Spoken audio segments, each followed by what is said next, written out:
Hello and welcome back to Soon 73 Tai Chi.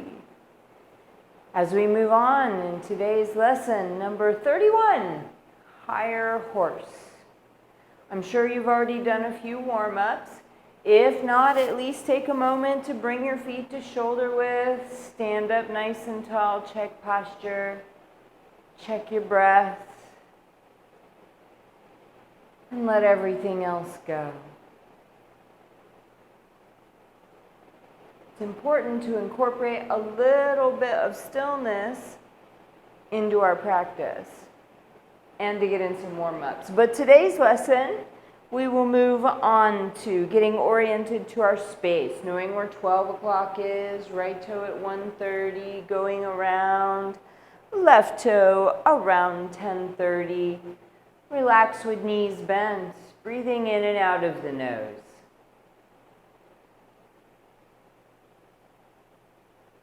Together we will begin shifting the weight off the right foot. It turns to 12.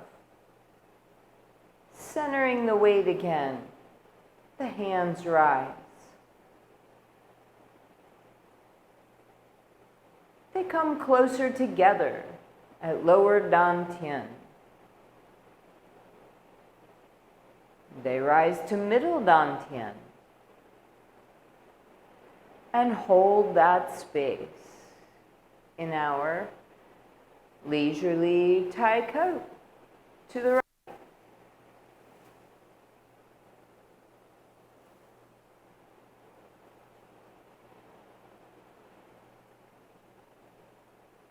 Back to facing 12 o'clock for a mindful, full, slow belly breath as the hands open and close before our single whip left.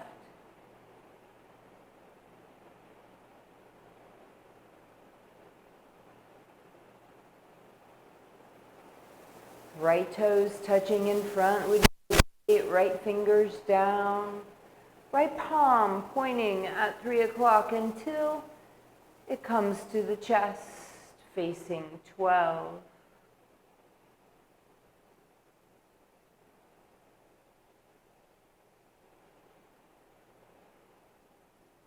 Breathing with the entire body. As we open, we breathe in. As we breathe out, we close. Brush knee left.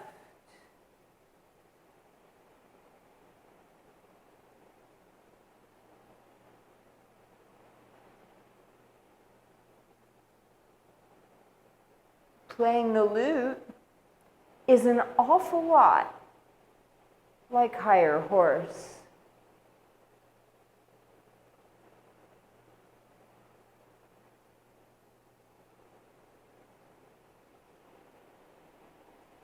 Punching. We relax the upper shoulder and listen to the rain outside.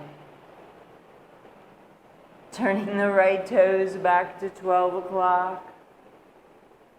The left toes adjust. Another full mindful breath. Moving the body.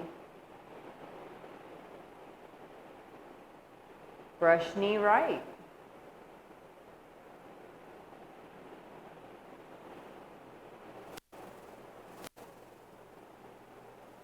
Leisurely Tai Chi to the right.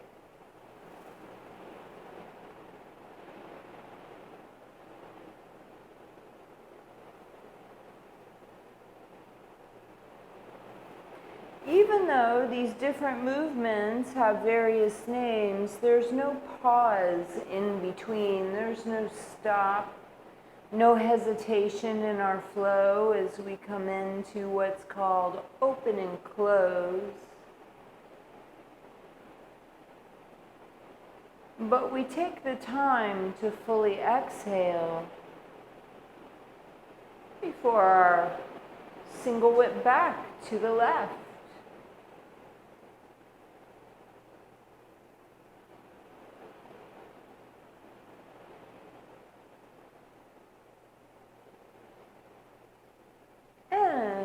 right fist under left elbow, ending section 1, but not stopping. Transitioning right into section 2's repulse monkey left.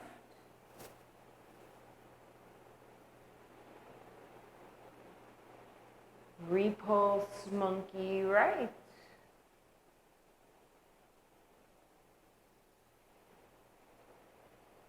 Brush knee left.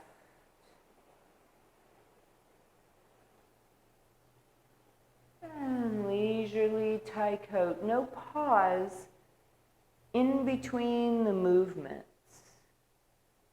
The more familiar we are with them, the easier it is to flow, making our Tai Chi one long, continuous string of pearls, linked together. Coming back to face 12 o'clock in the awareness of the breath. Not rushing the exhale. Move 29 is single whip to the right, pushing to 12 o'clock. The weight stays on the right foot until we're open, and then we shift the weight to the left foot and move into move number 30, which is wave hands like clouds. To the right for 1,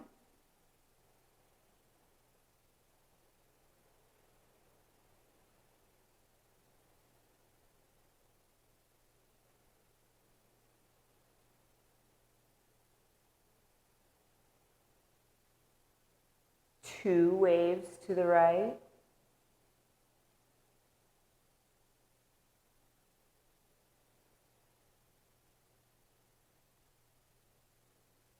and our 3rd wave to the right completes wave hands like clouds until we move into move number 31, higher horse, which looks an awful lot like playing the lute. From the front, if this was my 3rd wave, I would be facing my 130 in my higher horse or high pat on horse. Let's go through it step by step. First, the feet. So you know that after our 3rd side step, the right toes face 12 o'clock, and the left toes come in facing 130. To transition into higher horse, we shift the weight to the left foot. Now the right foot comes back with the toes roughly facing 230 or 3. We shift the weight to the right foot, pick up the left toes, and touch them with the whole body facing 130 in our space. We want to be navel, chest, nose, hips, shoulders, left knee, left toe, everything except the right toe facing 130.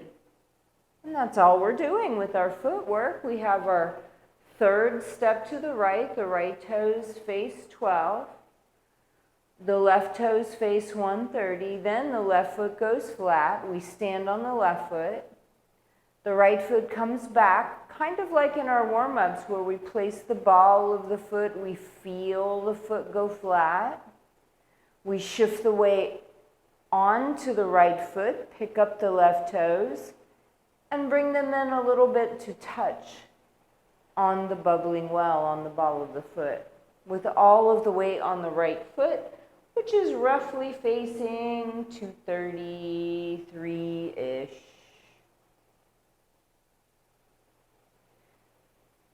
We have our 3rd step to the right with the right toes facing 12 o'clock. As we complete wave hands like clouds, the left toes turn to 130, then we stand on the left foot.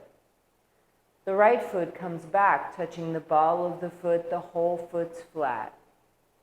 We shift the weight to the right foot, pick up the left toes, and touch them with no weight, facing 130.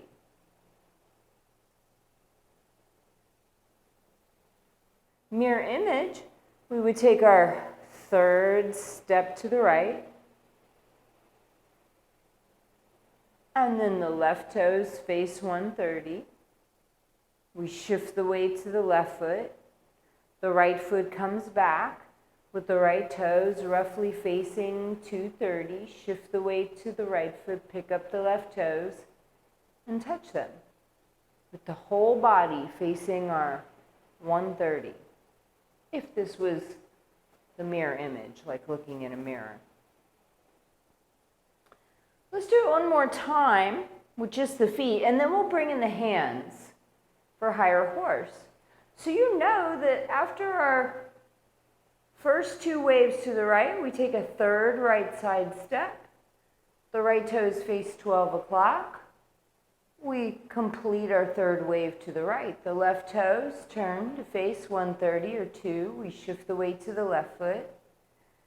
Get stable on the left foot so that the right toes can just touch roughly to 2:30, 3 o'clock, and then we feel the right foot go flat. We feel the weight come off the left toes. We pick them up, and we touch the entire bubbling well, the entire ball of the foot.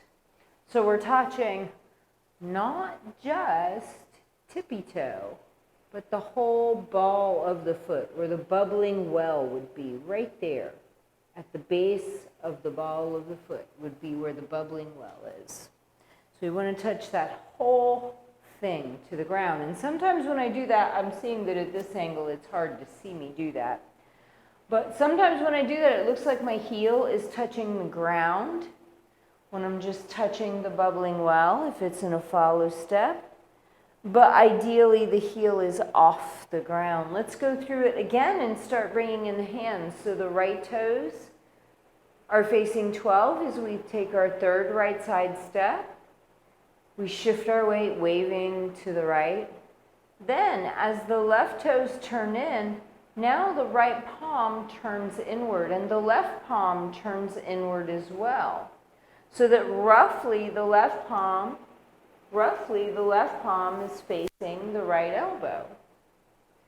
We shift the weight to the left foot.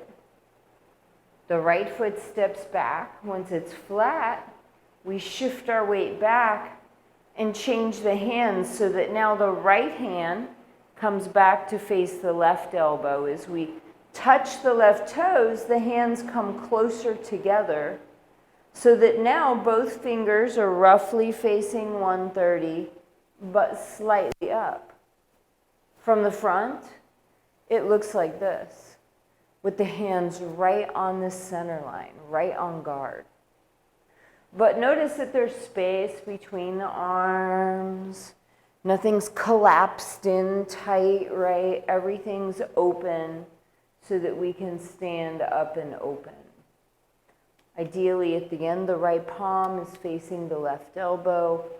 Both hands are right along our center line, close together, with the fingers facing 130. Let's do it a few times.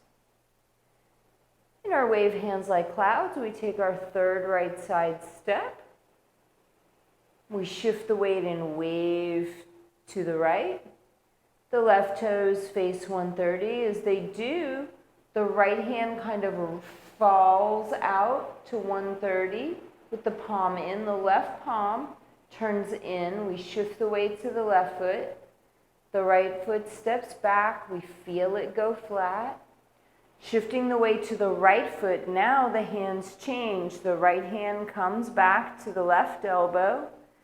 And we pick up the left toes and touch them, and as we do, the hands come narrow onto the center line of the body, fingers facing 130. I'm going to do it again with my back facing you, and then I'll get up close and show you the hands. So a third right side step, a third wave hands like clouds. The left toe turns to 130. The right hand kind of reaches in that way, but we don't lean. We shift the weight to the left foot. The right foot steps back on this diagonal line. Shift the weight back. The left hand goes forward as the left toes touch. Now the hands come even with the center line, both fingers pointing at 130. So I'm going to get it up really close so you can see it.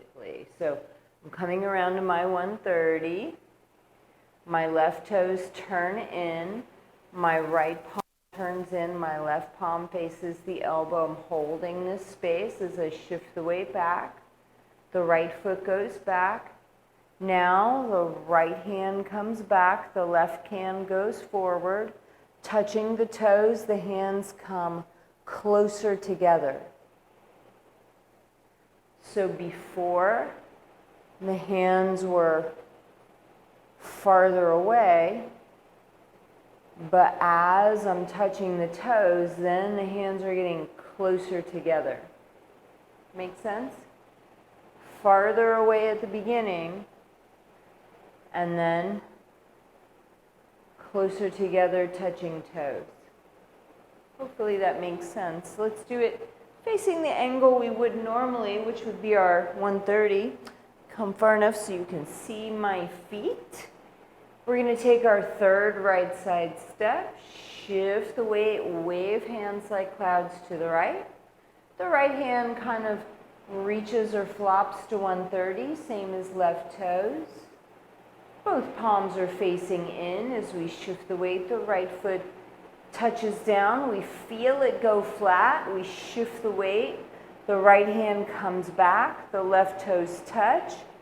And then the hands are on our center line on the narrow in this on guard position. After the multiple repetitions of wave hands like clouds, this is a fairly simple movement. Let's do it a few times. Step 3, wave 3, left toes turn, left palm turns in, right foot back, change the hand position, touch the toes, bring the hands closer. On the mirror image for you. So still moving the same direction like a mirror image, so we take our third step. Left toes turn in as our palms turn in. Shift the weight. Feel the right toes, the whole foot go flat. Shift the weight back. Now change the hand position, switch them, pick up the left toes and touch. And as we do, the hands come narrow on the narrow line. Center line. Hopefully that makes sense. Just a couple more repetitions, since this is much shorter lesson than wave hands like clouds, which you have got taking the third right side step for the third wave hands like clouds, where the left toes turn to 130, the left palm turns in, the right hand reaches out to 130, we shift the weight.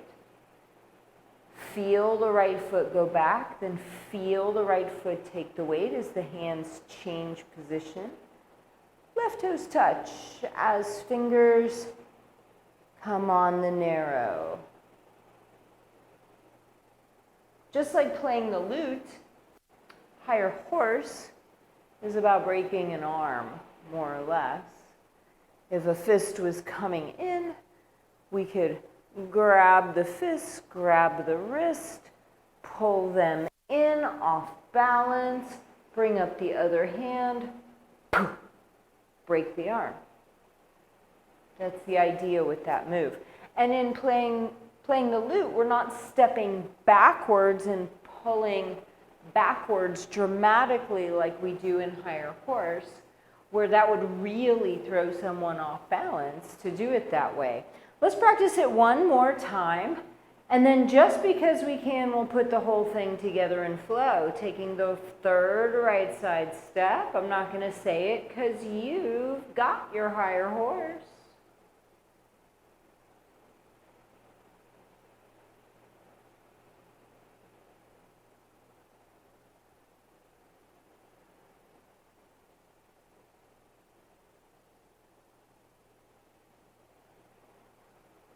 And if not, if you're unsure, back it up and watch some of the other repetitions. Or just come with me to go through the entire flow again together. But all the way through move number 31. This time, maybe just listening to the rain. If you hear that staticky noise, that's because it is pouring rain outside here in Central Florida and has been for a little while, which is why I'm making the videos indoors now that I have time. Relax, take a few breaths. Here in the rain together today.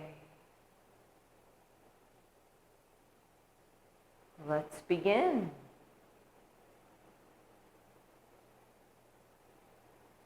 The whole body faces 10:30.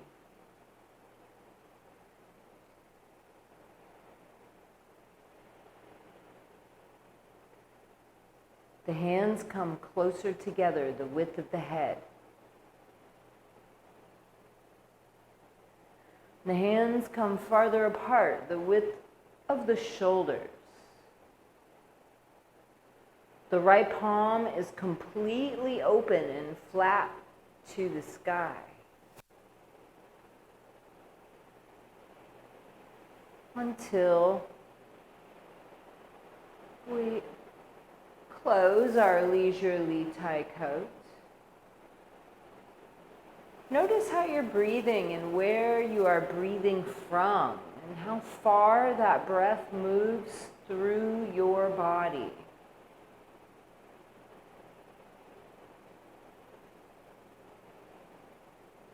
Single whip right.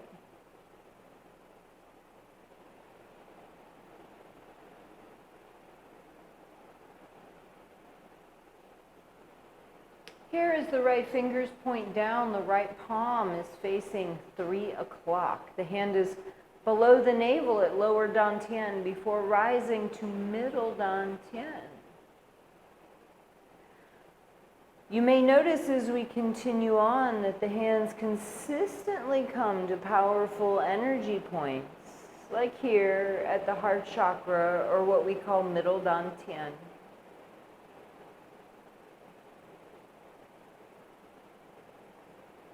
Brush knee left is next.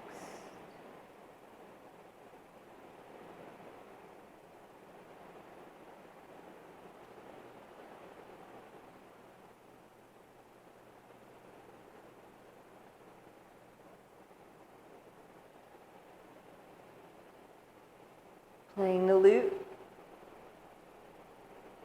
And then the Perry sequence.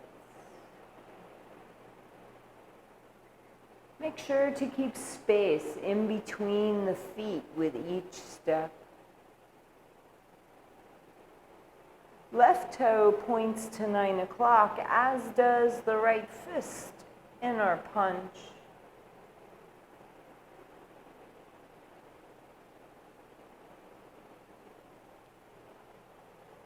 Right toes take us to 12 o'clock. Left toes find perfect balance for the breath in to move the body.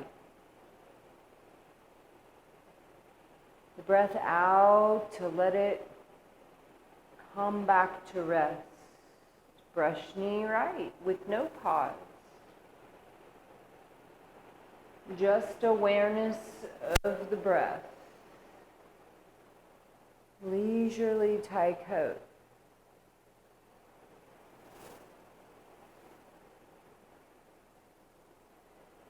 Here the right palm is up and flat to the sky.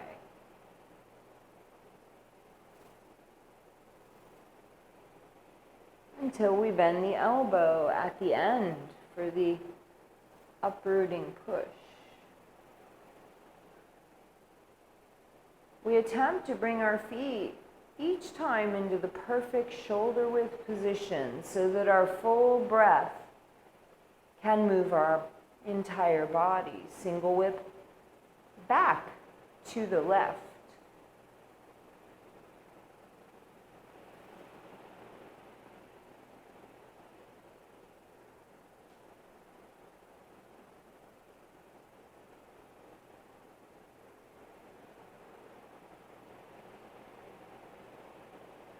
Fist under elbow.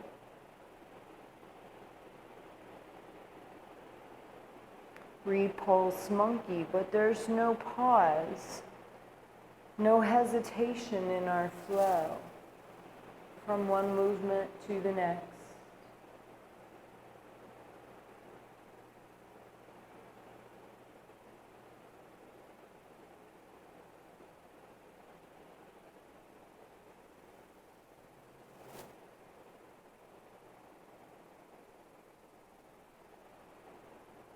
Leisurely Tai coat.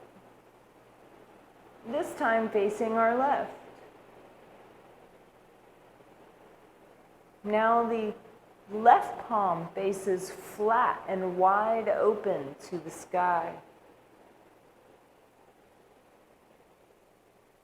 Until the end of the move where we bend the elbow in for the uprooting push. Back to face our 12 o'clock. And a full, slow, relaxed breath. Tai Chi is not about rushing. Single whip right.